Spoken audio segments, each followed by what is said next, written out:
Welcome to the Jolly Roger. My name's Chef Brian, and today we're going to be making beef jerky from scratch. You know how expensive beef jerky is nowadays? Well, heck, beef is expensive nowadays. So we're going to make it from scratch. I got these two round of eye roasts on clearance, and we decided to do beef jerky with them. So first thing, I haven't even touched this one yet, but you see all this marbling fat? We're going to have to take that off because fat is going to prevent your food from being preserved. And we're going to be preserving this using dehydration. So I'm going to trim this up, and all you do is you take the end of your knife, cut away from you, and then you can come back, pick up the fat like this, and then run your knife down just to remove that fat. And I'm going to finish that, but first I want to show you how thin we're going to actually cut this. So I have my meat slicer here, and if you don't have a meat slicer, you can always ask the butcher at your grocery store, and if they can cut this to a certain thickness for you, most likely they will. So give me just a second.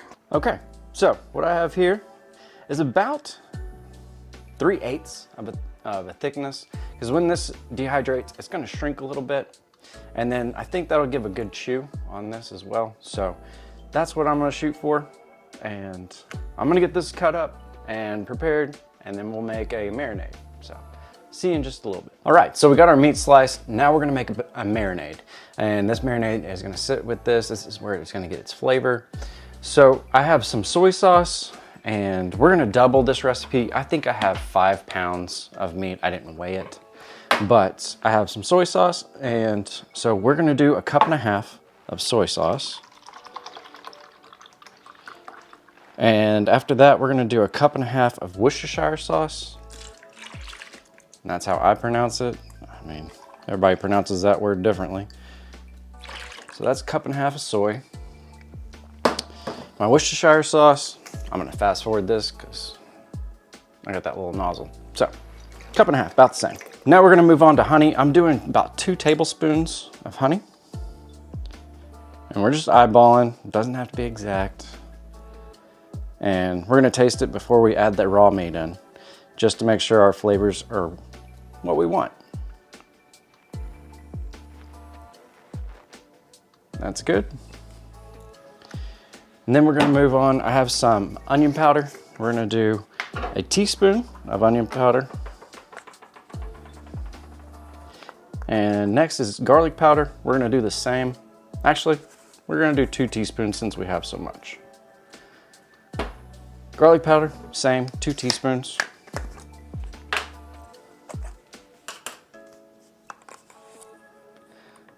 Garlic powder. Next is our red chili flake, and I'm looking because there's so much stuff in here. We're gonna do 1.5 teaspoons of red chili flake. Just like that. Next is our black pepper. We're gonna do 4 teaspoons. And if you wanted to make this easier, use a tablespoon because that equals 3 teaspoons, and then just add a teaspoon. Just 2, 3, 4. Cayenne pepper, we're gonna do 1/2 teaspoon since we have so much black pepper and red chili flakes, 1/2 teaspoon. Just like that, cayenne. Last is paprika. Now we're gonna add 2 tablespoons of paprika. I don't know if y'all know this, but paprika, all it is dried and ground up bell peppers, particularly the red ones.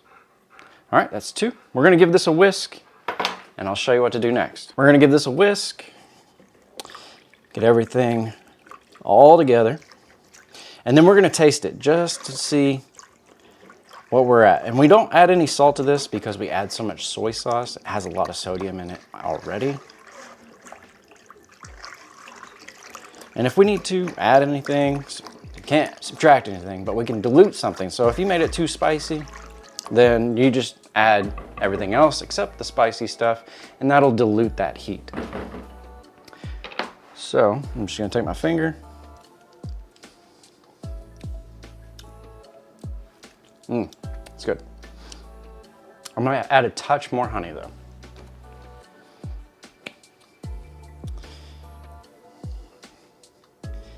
Just to taste it. And it'll also cut down on that spice. Some people in our house don't like spice. I'm not one of them. All right, that should be good. None was coming out. I know, I saw. Okay.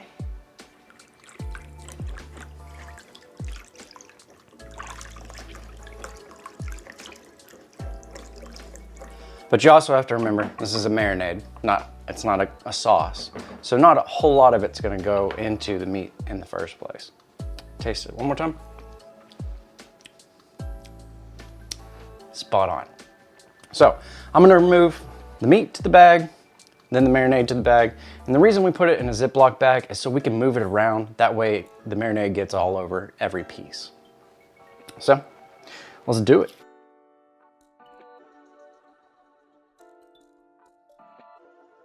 In goes our marinade. And you're gonna wanna hold the bag for this, just in case you don't want this to tip out and spill everywhere. And I'm gonna wash my hands real quick so I don't touch the outside of the bag. Stay. That's it. So this is gonna sit in our refrigerator overnight, but occasionally I would do it at least twice. Before you go to bed, just flip the bag over. So it's gonna lay in your refrigerator like this, and all that marinade's at the bottom. So before you go to bed, just flip it over, just like that. That way it gets even soakness. And when you get up tomorrow, we'll show you what to do next. We're gonna dehydrate it, but it's gonna take a long time. So this is gonna sit, and I would let it marinate for at least 4 hours. I wouldn't do any less than that, but we're gonna do overnight. So this is gonna be about 24 hours. And we'll see you tomorrow.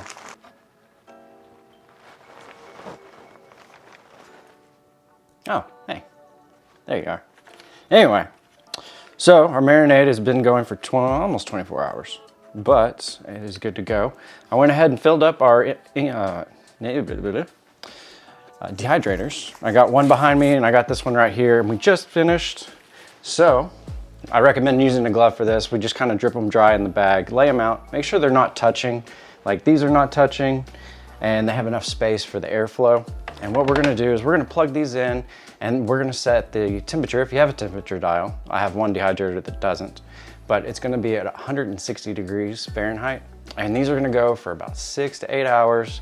And I like the black pepper beef jerky. So I'm just gonna add just a touch of black pepper to both of these. And I did another layer with black pepper. Man, I'm stumbling a lot. So I'm gonna get these turned on. So I got my dehydrators.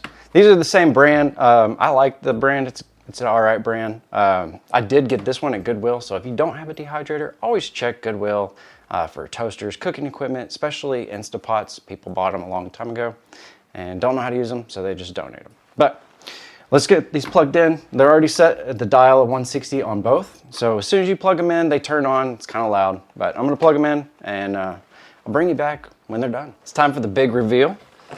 So there we are. That's our beef jerky. I'm gonna put this aside. I'll show you what you're looking for to know when you're done.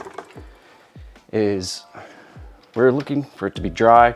It's still a little flexible, as you can see, but it is completely dry. So I'm gonna get these trays undone, and then we're gonna vacuum seal them in some jars. Got beef jerky for days. For this amount of beef jerky that we have, we're gonna go ahead and vacuum seal them in jars. If you want, you can just put them in Ziploc bags. That's perfectly fine. However, we do have some oxygen absorbers. I got those on Amazon, and we vacuum sealed them in a jar, so they're still good. But I'll show you this process real quick. So we're just gonna put in our beef jerky, as much as you think you want, in a jar, which for us, we love beef jerky. So I'm just gonna shove it in wherever it fits. And I like to use wide mouth for this. It makes it a little bit easier to get your hand in there. If you use a normal size, then you might have to use chopsticks to get it out. So we're gonna take our lid, put that on. Now these cups, I got these on Amazon. It comes with a hose, goes to your food saver. And I mean, they're probably 15 bucks, maybe 20. But this is gonna be a little loud. So I'm just gonna hit sealing, or vac sealing. And this is gonna pull all that oxygen out of the jar, seal it up nice. And this is gonna last, hopefully, a few months. But you know, knowing us, this isn't gonna last a few months. And there we are. As soon as it does its sealing, we're good to go. And there we are. Remove the hose first because you won't be able to get the little attachment cup off. And then this just goes on a shelf. Make sure you label, date it. But like I said, this jerky's so good, it's not gonna last months, but we're gonna go ahead and label it. Let me get this all done and then I'll do a taste test. And well, there you have it. That's our beef jerky. I ripped off a little bit because it's gonna chew a lot, but let's give it a taste. I love this flavor. It's awesome. Comes right through. And what a great way to use clearance roast. You know what I mean? So if you like this, please like, share, subscribe. You know, make a comment down below. Don't forget, at the end of the month, we're doing a drawing. If you'd like us to cook something, make that suggestion down below. And hope you liked it. Enjoy. And we'll see you next week. Take care.